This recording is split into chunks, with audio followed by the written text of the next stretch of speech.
Good morning, everyone. It's Monday, July 5th, coming to you live from Seoul. I'm Kim Mo-gen. Before we begin, these are the stories we're following at the top of the hour. South Korea reports 711 new COVID-19 cases Monday, staying in the 700s for the third straight day. As cases surge, health authorities bring back mandatory mask wearing, both indoors and outdoors, for everyone. Marking U.S. Independence Day, President Biden reflects on more than 600,000 Americans who've died from the virus. He also expresses gratitude for public efforts that brought cases and deaths down more than 90% from their peak in January. And at least 45 people have been killed after an Air Force plane crashed in the southern Philippines. It's the country's worst military air disaster in decades. Our top story this morning, South Korea saw 711 new COVID-19 cases Monday, remaining above 700 for the third straight day. Now, with new infections still high, authorities are bringing back mandatory mask wearing both indoors and outdoors for all beginning today. The vaccine campaign is also being expanded, with more senior citizens and essential workers now eligible to get the shots. Kim Dami starts us off. Mandatory face mask wearing in the metropolitan area will return for all, both indoors and outdoors. Previously, those who had received at least one vaccine shot were able to go mask-free when outside. Plus, drinking at parks and riverside past 10 p.m. will be banned. The metropolitan government will activate and keep this system until the situation calms. The revisions were put in place as, for the past week, new cases in the Seoul area have accounted for more than 80% of total cases, and nearly half of those infected were people in their 20s and 30s. Also, starting Monday, the nation will begin administering the Pfizer vaccine to 197,000 senior citizens aged 60 to 74 who were eligible to get the AstraZeneca vaccine last month but couldn't because of supply shortages. The government will also be inoculating 110,000 essential workers under the age of 30, including police officers, firefighters, and military personnel who are supposed to be vaccinated within the second quarter of this year. In addition, the country will mix and match vaccines, meaning those under 50 who got a first dose of AstraZeneca can get Pfizer as their second dose. Also, starting this month, people can make pre-reservations to receive leftover Pfizer vaccines, just like AZ and Janssen jabs. Kim Dami, Arirang News. And over in the U.S., the nation's top infectious disease expert, Anthony Fauci, also says Americans should, quote, go to the extra mile and wear masks in areas with low vaccination rates, even if they are fully inoculated. Fauci warned during an NBC show on Sunday that even though vaccines are highly effective, they cannot be 100% guaranteed to prevent someone from getting infected. The health expert's comments come amid the spread of the highly infectious Delta variant in the U.S. Around 25% of newly confirmed patients in the country had the variant. The White House is celebrating Independence Day by hosting an event that looks a lot like celebrations held before the pandemic. In a short speech, President Joe Biden said the U.S. is closer than ever to declaring independence from COVID-19. However, he reiterated the Delta variant remains a cause for concern. Choi Min-jung has more. U.S. President Joe Biden described July 4th as a celebration of, quote, independence from COVID-19. Although his administration missed its goal of vaccinating at least 70% of the adult population with first doses, he said the country is closer than ever to declaring independence from a deadly virus. However, Biden noted the spread of the more contagious Delta variant. He urged all Americans to get shots if they haven't yet done so, adding it's the most patriotic thing to do. This year's celebration at the White House appeared much like they did before the pandemic, with some 1,000 essential workers and military families invited. Prior to entry, all the participants were tested for COVID-19. While those who've been fully vaccinated don't have to wear a mask, the White House required that all unvaccinated participants wear them. The traditional fireworks on the National Mall were also due to be held with no COVID-19 restrictions in place. In Britain, Prime Minister Boris Johnson is set to announce the end of enforced face mask wearing after July 19th, which is being dubbed Freedom Day in the UK. we are going to, I think, now move into a period where there won't be legal restrictions. The state won't be telling you what to do, but you will want to exercise a degree of personal responsibility and judgment. Britain is also expected to lift a 1-meter social distancing rule at pubs and restaurants. Around 86% of adults in the UK have received at least one vaccine dose. Just under 2/3 are fully inoculated. Choi Min-jung, Arirang News. With the Tokyo Olympics starting in under 3 weeks, the organizing committee and the Japanese government are reportedly looking at lowering the attendance cap from 10,000 people per venue to 5,000. Now that's according to Japan's Kyodo News, citing officials involved in the planning process. If they do lower the cap, it could mean 40% of all events could have no spectators at all. The original 10,000 person limit at Olympic venues was based on the state of emergency in Tokyo being lifted. The Olympics start on July 23rd, but the state of emergency is expected to go beyond the 11th. At least 45 people were killed Sunday after a Philippine Air Force plane crashed in the southern Philippines. It's the Southeast Asian country's worst military air disaster in decades. Lee Seung-jae has the story. Rescue and recovery operations continue after at least 45 people were killed Sunday when a Philippine Air Force plane crashed in the south of the country.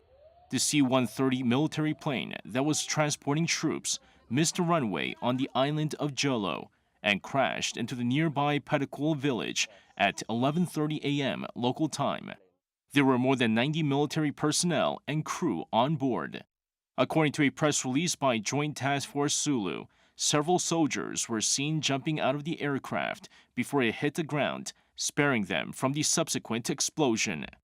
Among the dead, 42 were military personnel and 3 civilians. Of the 54 people injured, 4 are civilians.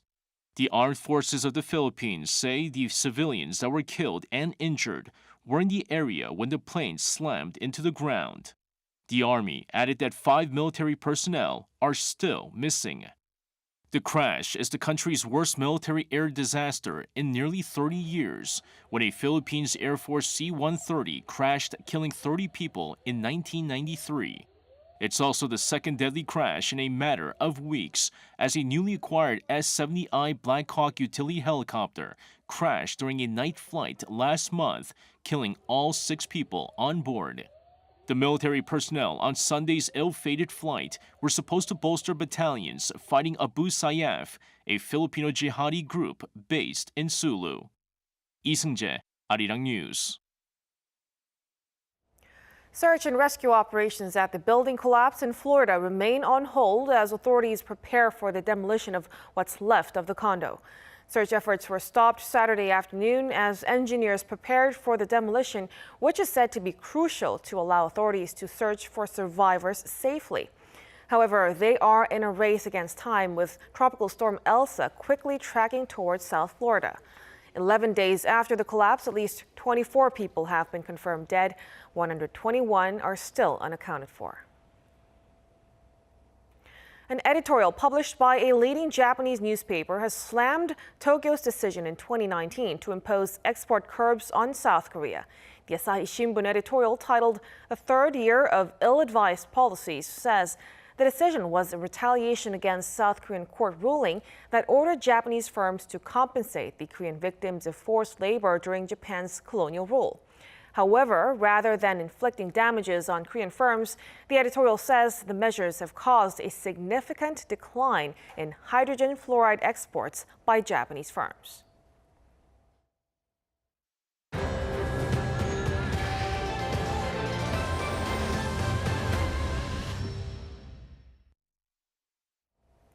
South Korea's foreign exchange reserves in June fell for the first time in 3 months.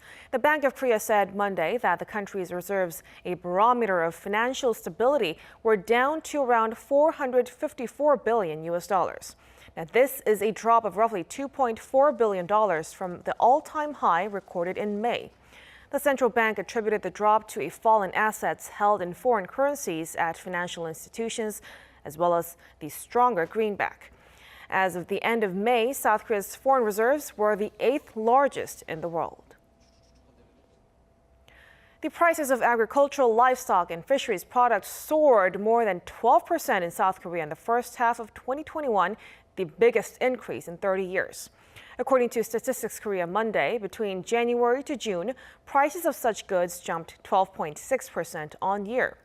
The country has been seeing double-digit growth rates on a monthly basis since the beginning of the year due to poor harvests and the aftermath of bird flu outbreaks.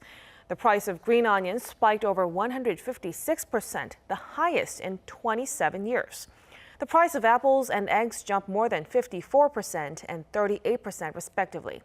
Officials expect prices to stabilize in the second half due to increased supply and better harvests. Now let's turn to our regular feature where we look at the big economic stories happening this week. South Korea will release its monthly economic trends, analyzing various indicators in the domestic market. It will also publish its fiscal balance. Our Seon-kyung reports. On Wednesday, state-owned think tank Korea Development Institute will release its monthly economic trends for July. This June report said that the Korean economy is recovering at a modest pace, mainly backed by rising exports and recovering private consumption. South Korea's exports achieved an on-year increase of near 40% in June, and over the first 6 months of 2021, exports rose by close to 26%, setting a new record for any first half period. In the case of private consumption, retail sales increased by just over 8.5% in April on month, and the Consumer Composite Sentiment Index rose by 3 points, indicating that more consumers feel optimistic about their finances and the state of the economy. All eyes are on whether the think tank shows an optimistic view on the Korean economy amid the ongoing COVID-19 pandemic. The Ministry of Economy and Finance will announce the Korean government's fiscal balance for May. Fiscal balance is defined as the difference between governmental revenues and expenditures. The national tax revenue has become a matter of interest. This is because tax revenues are growing faster than expected thanks to the asset market recovery and signs of economic recovery. The national tax revenue over the first 4 months this year increased by 32.5% compared to the same period last year. Seon-kyung, Arirang News. The Korea International Cooperation Agency has been approved as an accredited entity for the Green Climate Fund. The GCF made the decision last week at a board meeting. The UN agency, headquartered in Incheon, aims to use the funds to encourage low-carbon development and climate recovery in developing countries. The KOICA will be able to implement climate-related projects while promoting South Korea's Green New Deal. Also approved was accredited entities were 9 other institutions, including the Development Bank of the Philippines. Hydrogen is expected to increasingly replace fossil fuels, especially for cars, in the years to come. Now, this will require huge supplies of pure hydrogen. Now, with South Korea hoping to be a leading supplier, our Cho Sung-min tells us what the country has planned. This is a newly built hydrogen research facility at the Research Institute of Industrial Science and Technology in Pohang, Gyeongsang-Buk-do Province. The lab is designed to create hydrogen by using the nuclear reactor's heat and electricity. Experts say infrastructure such as this will serve as the bedrock for South Korea's ambitious plan to become one of the world's leading producers of hydrogen. Our technology creates hydrogen by deconstructing water and electricity from the nuclear reactor's heat. It showed potential to produce green hydrogen more economically. Hydrogen is recognized as one of the major next-generation energy sources to replace fossil fuels. This is because a fourth-generation high-temperature gas-cooled reactor gives off zero carbon emissions when producing hydrogen. In a proactive attempt to gain market share in the global hydrogen sector, 7 private companies and several local provinces in South Korea have vowed to accelerate the process of establishing a green economy. We used to import a lot of oil, but this technology will enable us to pave a new way to enter the era of the hydrogen economy. We plan to establish the new facilities required to produce hydrogen to make South Korea one of the world's main hydrogen producers. As related industry insiders predict that at least 10 years of investment must be continually made into the research and development and infrastructure to commercialize the technology, South Korea is expected to make concerted efforts to its green hydrogen project. 조성민, Arirang News. The Seoul city government is turning to AI to help prevent people from taking their own lives on bridges across the Han River. There's hope the system will help reduce the country's high suicidal rate. Han Sung reports. The city of Seoul has developed a CCTV observation system that uses artificial intelligence to prevent people from jumping to their death from bridges across the Han River. The AI-based deep learning system can detect real-time situations and predict suicide attempts. And when it predicts them, it will automatically alert rescue teams so they can observe and decide whether to dispatch their personnel or not. The joint project between the Seoul Institute of Technology and the Metropolitan Fire and Disaster Headquarters analyzes data from cameras, sensors, and dispatch records of rescue operations since April 2020. It then detects behavioral patterns that signal a risk of jumping, such as hesitation. The technology hasn't been perfected yet, but a pilot version will be introduced in October, and rescuers are already hoping it'll remedy the flaws in the existing system. Natural environmental factors such as passing cars or the wind often lead to misleading or false alarms. But we believe the new CCTV system will reduce the fatigue that comes with constant monitoring and will help us carry out rescue operations faster. The AI-based CCTV system is the latest effort to address what is a major social problem in South Korea. Every year, the country has one of the OECD's highest suicide rates, an issue that government officials have long been trying to find an answer to. Han Sung-woo, Arirang News.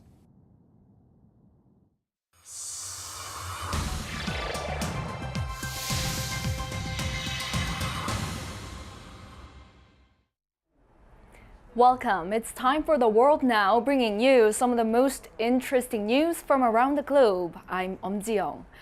What looks like a volcanic hellscape from The Lord of the Rings unfolded in the middle of the Gulf of Mexico. What some call the Eye of Fire was created by a gas leak at an underwater pipeline west of Mexico's Yucatan Peninsula. The biblical scene lasted for about 5 hours on Friday as ships doused water onto the flames and the pipeline valves were shut off. Mexico's state-owned oil monopoly Pemex, who are in charge of the pipeline, said that no one was injured and that they would launch an investigation into the cause of the leak. Pope Francis has been taken to hospital for surgery. The Vatican says he was admitted to a hospital in Rome on Sunday for a scheduled surgery on his large intestine. The spokesperson added that the 84-year-old Pope has been diagnosed with symptomatic diverticular stenosis of the colon, which caused repeated abdominal pain, bloating, and changing bowel habits. The news came just 3 hours after Pope Francis addressed the public in St. Peter's Square, appearing to be in good health. The Holy See's press office said that they'll provide a medical update once the surgery is complete. This is the first time the Pope is known to have been admitted to hospital since he was elected in 2013.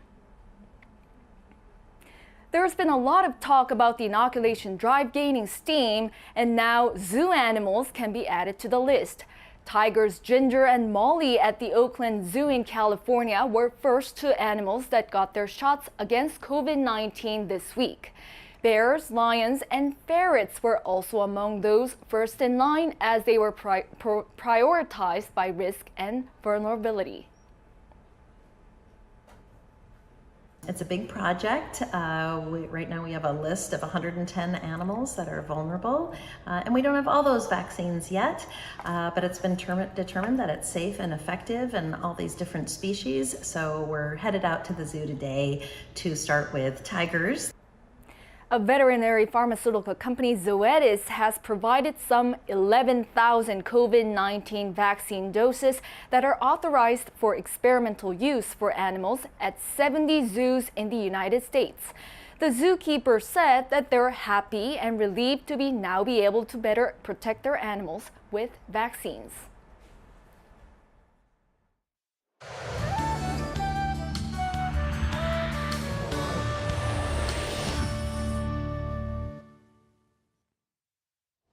Good morning. It's been pouring down on mountainous regions of Jeju and the south coast with a heavy rain alerts issued there. The monsoon rain is also spreading through the rest of the south. So the south coast could receive up to 200 millimeters of massive rainfall, while the rest of the south will see 30 to 80 millimeters. The further south you go, the heavier it will rain through 2 states, so please be well prepared. Temperature-wise, it's going to be warm and humid today. Highs in the central regions will be 3 to 5 degrees higher compared to yesterday, while the southeast will notice cooler daytime highs this afternoon. So overall, most regions will see highs in the mid to upper 20s. The capital region could see some sunshine during the day, but it's going to pour down in the south all day and into tomorrow. In fact, the south will see rain throughout the week, while on and off nationwide monsoon rain is in the forecast from Wednesday. That's Korea for you, and here's a look at the weather conditions around the world.